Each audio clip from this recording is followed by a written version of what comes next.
اور غیر معبودوں کے لیے تپاون تپائے۔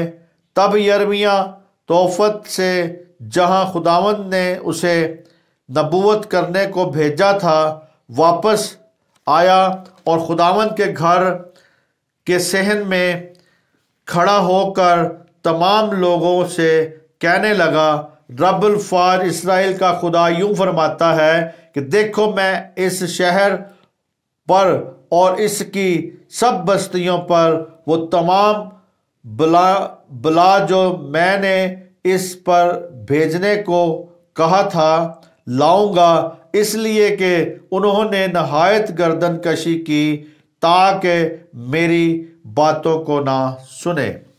میرے عزیزو، یہاں پہ رب الفاظ جو ہے وہ کہتا ہے، بتاتا ہے کہ انہیں جا کے بتانا، ایک سرائی لے جانا، اور بنی اسرائیل اس کی تباہی اور بربادی کی تصویر پیش کرتا ہے۔ یہاں پہ جو بابل کی فوجیں برباد کریں گے، یہاں پہ لوگ مارے جائیں گے اور دفن کرنے کی جگہ نہ رہے گی، اور جن مقاموں میں بت پرستی تھی، یعنی بت پرستی کی جاتی تھی، وہ ناپاک کیے جائیں گے کہ دفن کرنے کی جگہ نہ رہے، اور جن مکانوں میں بت پرستی وہ ناپاک کیے جائیں گے کہ دفن کرنے کی جگہ نہ رہے گی، اور جن مکانوں میں بت پرستی کی جاتی ہے وہ ناپاک کیے جائیں گے۔ میرے عزیزو، یہاں پہ وہ یہ بات بتا رہا ہے، انہیں بتاتا ہے کہ جہاں پہ بت پرستی ہو رہی ہے وہ جگہیں ساری ناپاک کی جائیں گی۔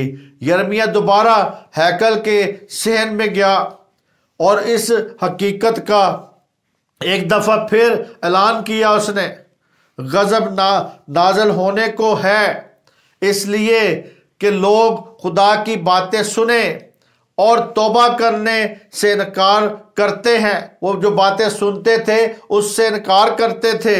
یروشلم کہتے ہیں کہ توفت کی مانند ہوگا۔ اس بات کا اشارہ جلنے کی طرف بھی ہے، وہاں بتایا جاتا ہے کہ جلنے کی طرف ہے، کیونکہ بابلی فوج یروشلم کو آگ لگا دے گی۔ اسے جہنم کی وادی بھی کہا گیا ہے۔ ایک یونانی اصطلاح ہے آف گرہانیہ بن گئی، جہاں کوڑا جو ہے جلایا جاتا ہے، اسے جہنم کی آگ کا بھی حوالہ دیا جاتا ہے۔ جو بار بار تنبیہ پا کر عمل نہ کرے تو ناگہان برباد کیا جائے گا، اس بات کو جانے، اور آگ میں بھی ڈالا جائے گا۔ اسی طرح جو ملکوں اور شہروں کو بھی تنبیہ کی گئی تھی، انہوں نے خدا کی باتوں کو قبول نہیں کیا، اور میرے عزیزو قبول نہیں کی، اور خدا نے ان کو کہا ہوگے، یعنی کہتے کہ تم برباد ہو جاؤ گے۔ اور میرے عزیزو، آج ہمیں اس بات کو جاننے کی ضرورت ہے۔